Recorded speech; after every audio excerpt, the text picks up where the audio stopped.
What is the difference between wrongful and unfair dismissal? The terms are confusingly similar, but in practice are very different. In this video, I'm going to explain what unfair and wrongful dismissal are, the differences between them, and the consequences for employers of getting it wrong. I've worked in the Northeast for more than 10 years, helping individuals and businesses with employment law matters.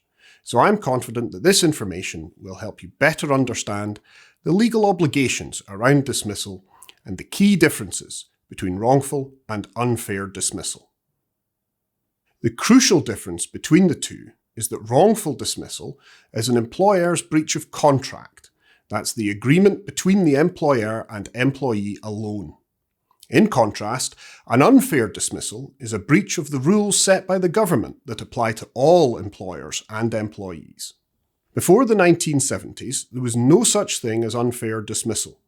At that time, the only protection an employee had from losing their job was their contract of employment. If an employer dismissed an employee in a way that was not allowed by the contract, then the dismissal would be wrongful. Normally, the only restriction that a contract may place on a dismissal is how much notice the employer has to give the employee of their dismissal.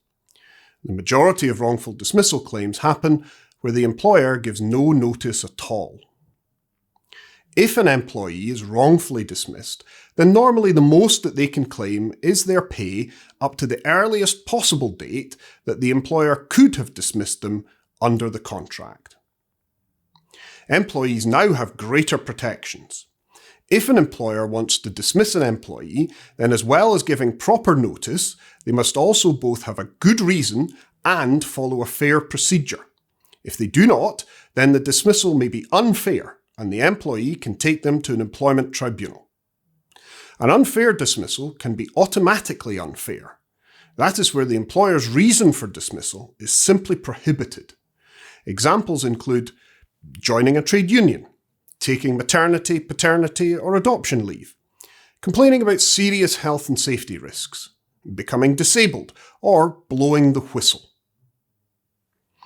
Even where the reason is not automatically unfair, if an employee has been in the job for more than 2 years, the employer's reason must be a fair one.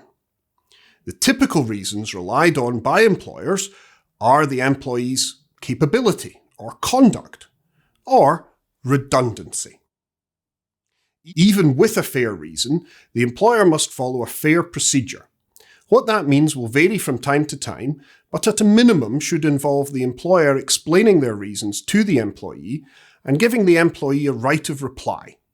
If the problem concerning the employer is capable of being fixed, then a fair procedure would usually allow time for that to happen.